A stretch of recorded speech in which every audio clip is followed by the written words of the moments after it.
आज रविवार 5 जून को विश्व पर्यावरण दिवस के उपलक्ष्य में Mountain Taker Foundation, Dooars on wheel और चालसा मेटली प्रखंड के भारत स्काउट एंड गाइड के सदस्यों ने मिलकर इस दिन माल बाजार से लेकर चालसा महाबाड़ी होते हुए चालसा ब्लॉक डेवलपमेंट कार्यालय तक साइकिल रैली किया और कई जगहों पर पौधारोपण भी किया गया।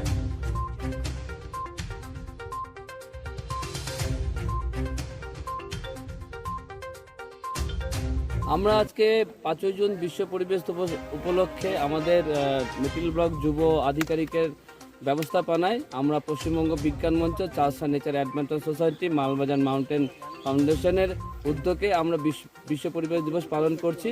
আমরা প্রথমে চালসা ইউথ হোস্টেলে আমরা গাছের চারা লাগিয়েছি। ওখান থেকে একটা আমরা র্যালি করে আজকে বিডিও অফিস প্রাঙ্গণে এসে এখানে আমরা গাছের চারা লাগালাম এবং আমরা সারাদিন ব্যাপী আজকে বিভিন্ন অনুষ্ঠানের মধ্যে দিয়ে এই বিশ্ব পরিবেশ দিবস পালন করছি। কেননা আমরা আজকে যে পৃথিবীতে পৌঁছে গেছি, দূষণের মাত্রা বাড়ছে, তাপদাহ হচ্ছে এবং বিশ্ব উষ্ণায়নের ফলে আজকে সারা পৃথিবীতে তাপপ্রবাহ বৃদ্ধি পাওয়াতে সুমেরু কুমেরুর বরফ গলছে, সমুদ্রের জল বাড়তে শুরু করছে এবং সমুদ্র পার্শ্ববর্তী এলাকার যে শহর বা গ্রামগুলো আছে সেগুলো ডুবতে শুরু করছে। তাই মানুষের কাছে একটাই মেসেজ, আপনারা সবাই মিলে এগিয়ে আসুন।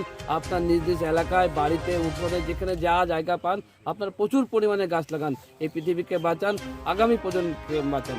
সকলকে নমস্কার। এই কর্মসূচিকে খালি একদিনের কর্মসূচি না, আমাদের আজকে 5 জুন থেকে শুরু হয়। প্রতি বছরে নতুন উদ্যোগ, নতুন সাহসের সাথে আমরা প্রতি বছরে এই প্রোগ্রামগুলো করতে থাকি এবং আমরা যেটা মুভমেন্ট করতেছি আগামী দিন জয়েন্ট অ্যাকশন করে বিভিন্ন এনজিওকে একসাথে নিয়ে, সেটা হচ্ছে আমরা প্লাস্টিক থার্মোকল বন্ধের জন্য আমরা মাস পিটিশন করব বিডিও অফিস, এসডিও অফিস এবং ডিএম অফিসে।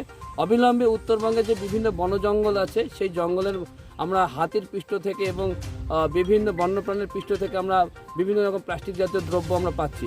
তার জন্য আমরা এই জয়েন্ট অ্যাকশন কমিটি তৈরি করে নিয়ে আমরা দুয়াশার বিভিন্ন জায়গায় এই আন্দোলন গভীরতর করব।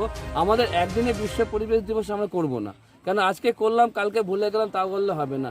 পরিবেশটা প্রতিটা দিনের জন্যই। তাই আমি সবাইকে আহ্বান করব, আজকে ডুয়ার্সের বিভিন্ন জনজাতির মানুষ আমরা বাস করি, সমগ্র যুবশক্তিকে বলবো যা তোমরা এগিয়ে এসে আমাদের এই সভ্যতাকে, এই পরিবেশকে বাঁচানোর উদ্যোগ নিই। সকলকে এই বলে ধন্যবাদ, নমস্কার।